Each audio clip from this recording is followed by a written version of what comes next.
Hey, welcome back to the Cora Elise Show. How are we all doing? First of all, I want to apologise for the delay on this episode today. I feel like it has been quite a while since I brought one out, even though it was only one that was missed. I wasn't well. I physically couldn't speak. I lost my voice fully. I was thinking, how can I still do a podcast with no voice? And there was literally no way of doing it unless I got someone to do a voiceover maybe of me miming. But yeah, I'm all right now, guys. As you can hear and see, my voice is back in full effect. A little bit of huskiness still there. So I'm kind of liking it. It's got a little edge to it until I get my voice back fully. But yeah, like I said, apologies for the delay on the episode, guys. But I hope it was worth the wait, because today's episode is all about relationships with food, body confidence, and childhood traumas. So this one is quite a deep topic for myself. I've not really spoke about it to a lot of people in person in depth. Only a few people know about my relationship with food when I was young. So at the moment, I have a really good relationship with food. I love food. But when I was younger, I think, them childhood traumas do stay with you, what you've been through, whether it is, whether it is to do with food or anything in particular that happens in your childhood can stem off into adulthood as well, unless it's dealt with. I'm starting to realise that more and more as I get older, that a lot of the things that happened to me when I was young, and it could be the simplest of things, do tend to roll over later in life. And sometimes you don't even realise, the effects that it has. So I'm going to dive right into where it all started so that you get a little bit more of an idea where I'm coming from with this. So when I was younger, I became ill with just a virus. I'm going to sound like I'm ill all the time now, but I'm really not. I was ill once last week and I haven't been ill in ages, but yeah, I was ill when I was about 12 years old. I got sick with a virus, just a sort of general flu, if you will. And, I think my brother had it as well at the time. And after about a week or so, when I started getting back to normal in terms of health, I was struggling to eat. And that was just because of being ill, and I was struggling to eat. After a few weeks passed, after struggling to get food down me, went for an x-ray and found that I had a little bit of a blockage in my stomach. Still to this day, they don't really know what it was that was in my stomach, but it was something that affected me because I wasn't able to eat. I was struggling. I didn't have no appetite. I did have an appetite, but I was struggling to get food down me because my stomach had shrunk so much from not eating. And of course, that effect has weight loss, fat loss. So I lost a lot of weight when I was around 12 years old, 13 years old. It would have been more like 13 actually, because I just started high school. And I took a lot of time off school because I was physically so weak to just get about and to concentrate. I couldn't concentrate because I hadn't had no fuel. I was feeling weak and dizzy all the time because I couldn't eat properly. And then I think when I did go back to school, I was doing half days because I couldn't sit out a full day. Again, at the time, I mean, this sounds really dramatic, well, not dramatic, really drastic when I speak about it now. It's probably going to feel a lot like therapy today for me, but at the time, it didn't feel like a big deal. I think when you're a 13-year-old, girl or boy, being off school is kind of like a buzz at the time. You're having time off school and you're just chilling, and it doesn't seem like a big deal until you look back at it. And it does get pretty deep into the point of how much weight I lost. So I lost a lot of weight. And when I was returning to school, obviously people could tell that I've lost a lot of weight, and they were saying things like comments about you lost weight. Again, shrugged my shoulders off to it. Didn't think anything at the time that it was affecting me. I just thought, okay, yeah, I've lost weight. It's all good. I'll get better. It's fine. And of course, having time off school, not being in, them social environments for a period of time, that of course had a massive effect as well. I am a confident person and a social person, so I don't think it's affected me that much in that sense, but the food and the weight loss side definitely affected me. So when I started to get better, and I literally had to force myself to eat, when I started to force myself to eat and to start, this went on for about a year, guys, so I'm shorting this right down, but when this started to happen over the course of the year and I lost all this weight and started to eat again, I started to put my weight back on. So you think kind of trauma over, I'm back to school, absolutely back to normal, no problems at all, eating, like living my best life with food. Obviously I missed eating as well, so I was like really enjoying food again and just loving it. But bear in mind, I lost a lot of weight. So when I started to put it back on again, if anyone made any comments later on, so I'm talking like when I was like 15, 16, if anyone said anything like people do, oh, you've lost weight, or oh, you look, have you lost weight, or you look like you've lost a bit of weight here and there, and that used to really affect me. It wasn't so much the time that I was unwell or when I went to a certain body weight percentage, body fat percentage. It wasn't any of that. It was when I got older and people started making comments that I've lost weight when I hadn't. So when I put weight back on and I was feeling good, say if I, like you do, everybody yo-yos throughout the year, say if I was wearing a certain outfit and it was a little bit more slimming, and someone made a comment and said, oh, you look slim in that, or you look like you've lost weight, that used to affect me more.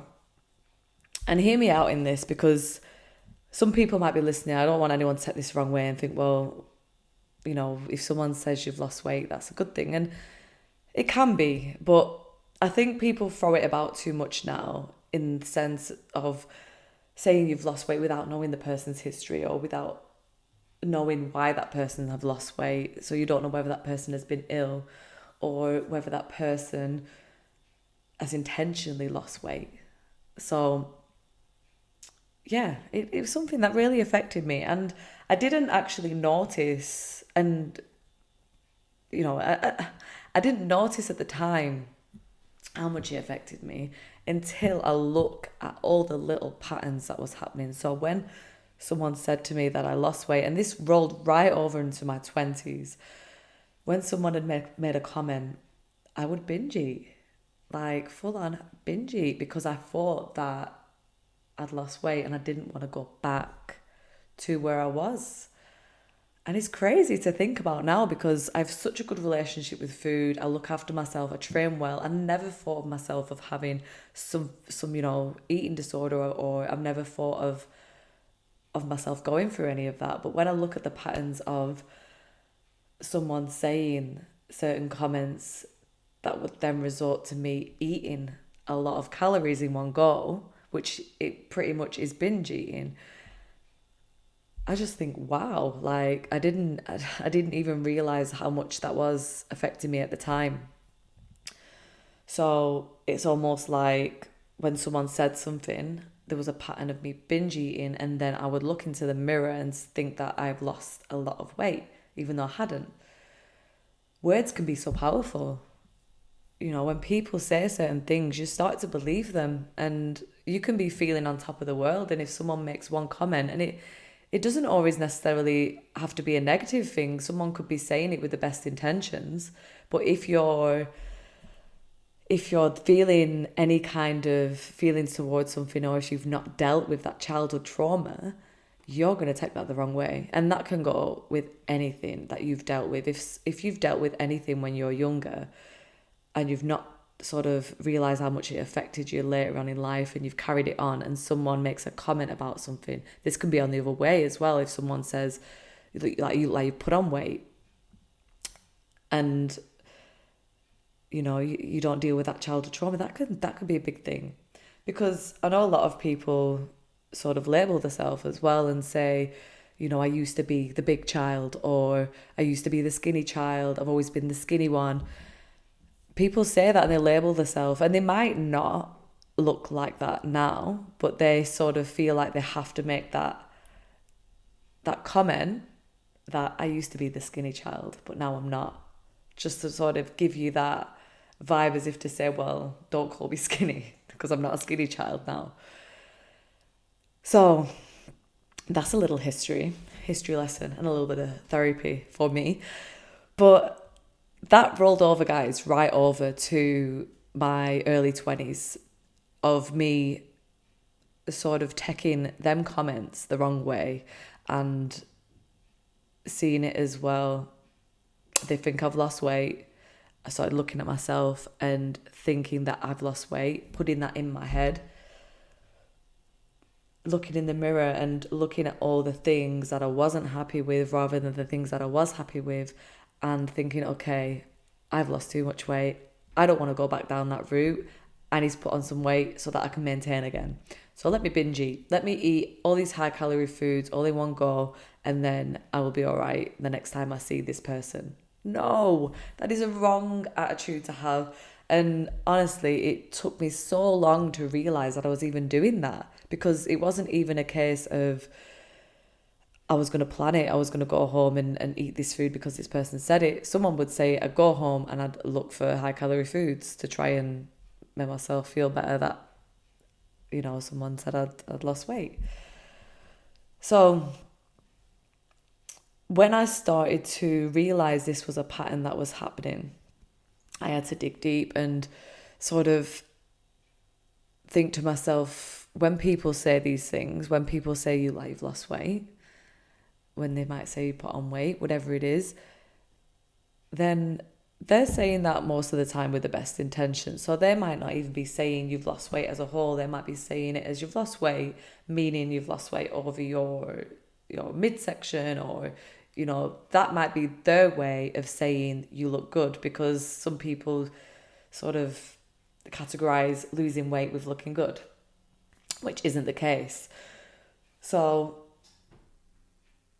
it's a hard one. It's a hard one to deal with, but I only started to really deal with it over the last few years. I'm being honest. Like, last few years, that's the only time I actually took action from it. So when anyone would say it, and I would feel that need to get some high calorie foods down me, and maybe even skip training, because then I'd think, well, if I skip training, then I'm going to be, saving some calories. Crazy. It's crazy when I think about it.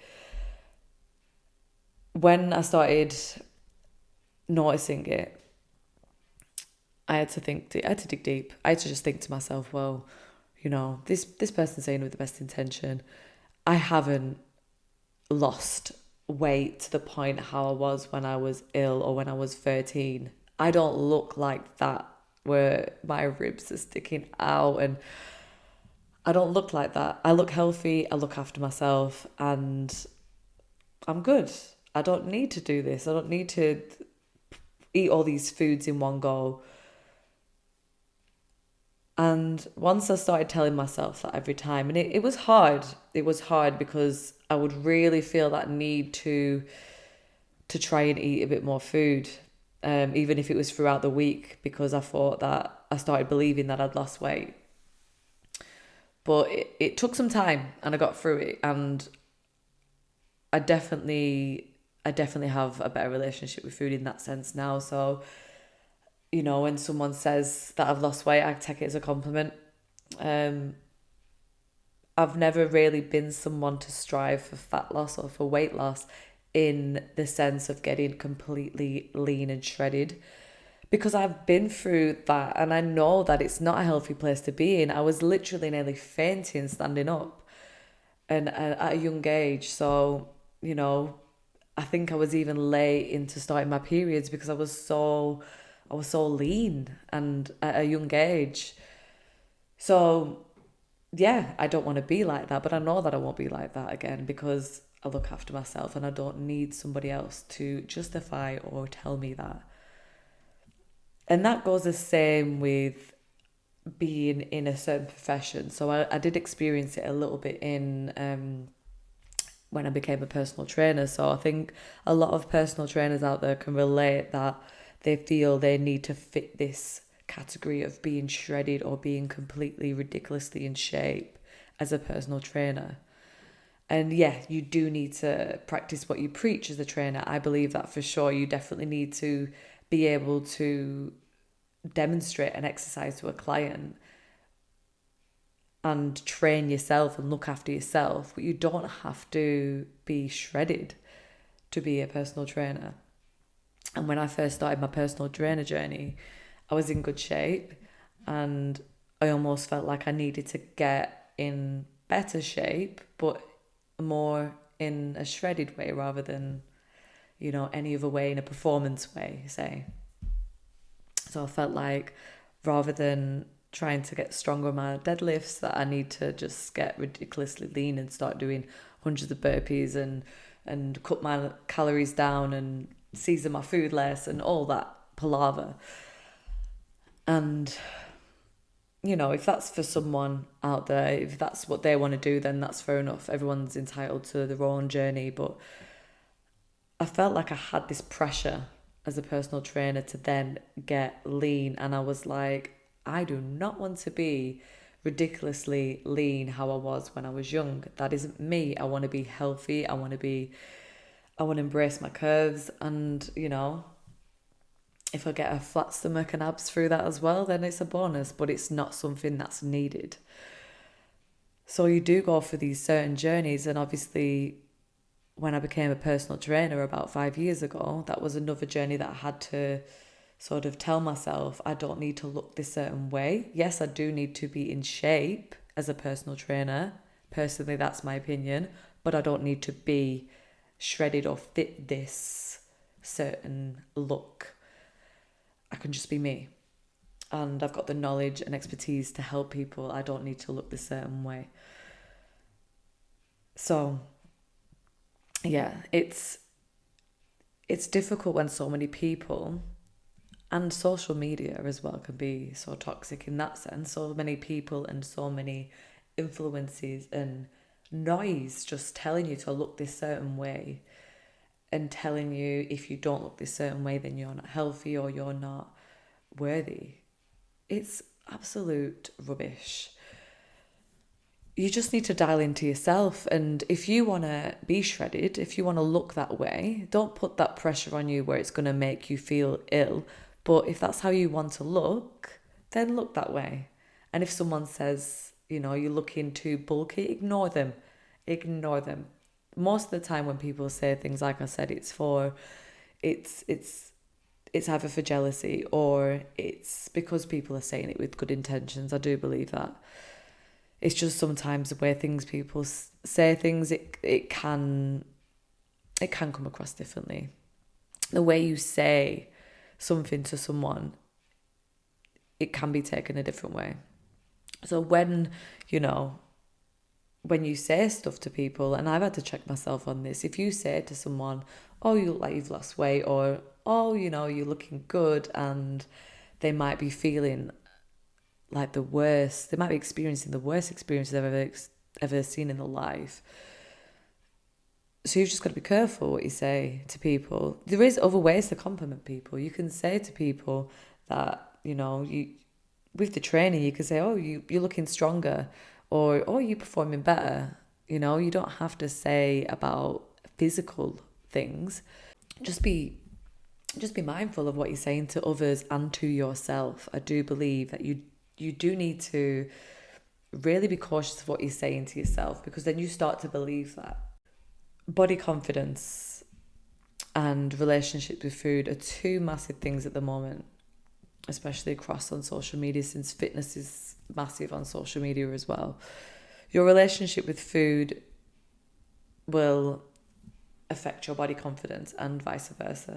So if you feel like you are binging at the moment, or if you feel like you are constantly thinking about food, and that can be in both respects. So if you're constantly thinking about what to eat that's gonna fuel your body and, you know, getting your protein in and all that kind of stuff, or you're always thinking about food because you always want to eat food, that can be two different things. Maybe you're starving yourself because you're thinking about eating food, or maybe you've become that obsessed with tracking your macros and your calories that you have just become obsessed with it, and you might feel like you don't even want to go out to social events because of it.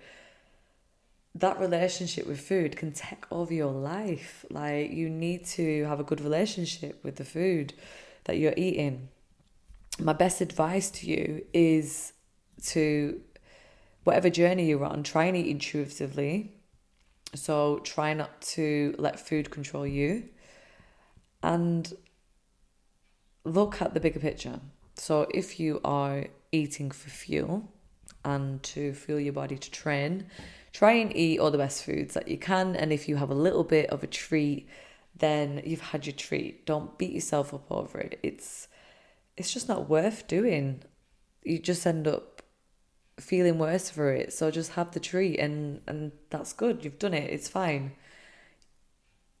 Balance is key. And going back to, you know, the childhood traumas and what I went through with food and just my whole body confidence as well, I think that is something that really pushed me into becoming a trainer, because I want to help women feel good. I want to help women know that it's not just about getting onto the cardio machines and eating salad. You do not need to do that. Women can feel strong, women can feel sexy, women can lift weights and feel amazing for it. That is where all this came from. I want women to feel good. I want them to have the confidence. So I think the biggest takeaway from this is figure out if there's certain patterns at the moment that have stemmed from childhood, way from childhood, or maybe in adolescence. And if there is a pattern of something to do with, you know, your relationship with food that has stemmed from a young age, or if there's something to do with maybe relationships that might have come from childhood, or anything that you think is causing a toxic mindset, that's causing binging, that's causing negative self-talk or self-doubt, then deal with it. And I mean that in the nicest of ways, honestly, because, you know, people will have different ways of dealing with things when it comes to childhood traumas. But if you don't deal with these things, it just becomes a really toxic pattern. And trust me, I feel so much better for just dealing with that and just recognizing it. As soon as you recognize it, you can make them changes and put them changes in place. But it's just becoming aware and not sort of living in denial, because I think that's what I was doing for so long. It was almost like a joke at the time when someone said something. It was like, oh, I'm going to eat some food now then. So just become aware of certain traits, check yourself, and also check yourself when you say stuff about others, because you don't know what people have been through, and you don't know if you say that one comment that might affect their whole day or make them bingy or make them do something stupid that they don't need to do. It's really important, guys, to check yourself and to check others, check what you're saying to others, and check others, because, you know, if you're around someone that is saying stuff like that, so say even if you've got a friend who's saying negative stuff about themselves or about others, then check them and say, why are you saying these things? You know, why are you always saying that you look fat and you don't? Why are you calling yourself fat all the time? Why are you calling yourself skinny all the time? You know, what about if you start saying all the things that are amazing about yourself, and, if you do feel conscious about your weight, then let's go to the gym. Let's look at your diet where you can cut some calories down here and there. And just try and help people, I think too many people lie these days as well. Like, too many people will sort of, if someone says something, they'll go, it's okay. Not so much lie, sorry. They'll sort of comfort them and not sort of say, why are you saying these things about yourself? And then really making that person dig deep and think, well, I should be speaking this way about myself. So if anything, I hope that this has just, made people aware. And if you have been through something similar than what I've been through, then reach out to me, and I'd love to hear your stories as well. And if this has helped you in any way. Sometimes you do feel like you're on your own with these kind of things, because it almost feels like it's not a serious topic, but it is. So you kind of feel like you shrug it off and think, well, it's nothing to talk about. People have been through worse things, and just acknowledge it. And if someone has been through a similar thing to you, then share it. You might be helping someone out there. Thank you so much for listening, guys. This is just a short podcast episode today, just to get myself back into the swings, and my voice is slowly starting to go again, because I've noticed when I start speaking for a long time, it does start to get a bit croaky. So I'm going to rest my voice now, and hopefully it'll be back in action next week fully. Got some great guests lined up, of course, coming up. I'm not going to say too much, but just stay tuned. Loads of different backgrounds and expertise coming up. So yeah, stay tuned, guys. Make sure, as always, you like, comment, share, and subscribe. If you're watching on YouTube, another thing has changed. I have dyed my hair. Well, not me personally, but a little bit of highlights going on. So yeah. But if not, guys, you can subscribe on Spotify and Apple iTunes if you're not watching on YouTube. And make sure you give me your feedback, guys. So, if there's anything that you want to hear more about, if you want any guests on in particular, or, anything at all, just reach out to me. Let me know on my Instagram or YouTube. And I really do appreciate all the support that you've given me so far. So thank you so much for listening. See you next week. We're back on it every Wednesday. It took losing my voice to not do a podcast. So this is how committed I am. I really wanted to do it, but I lost my voice. So I'll be back next week, guys. Thanks for listening. Take care.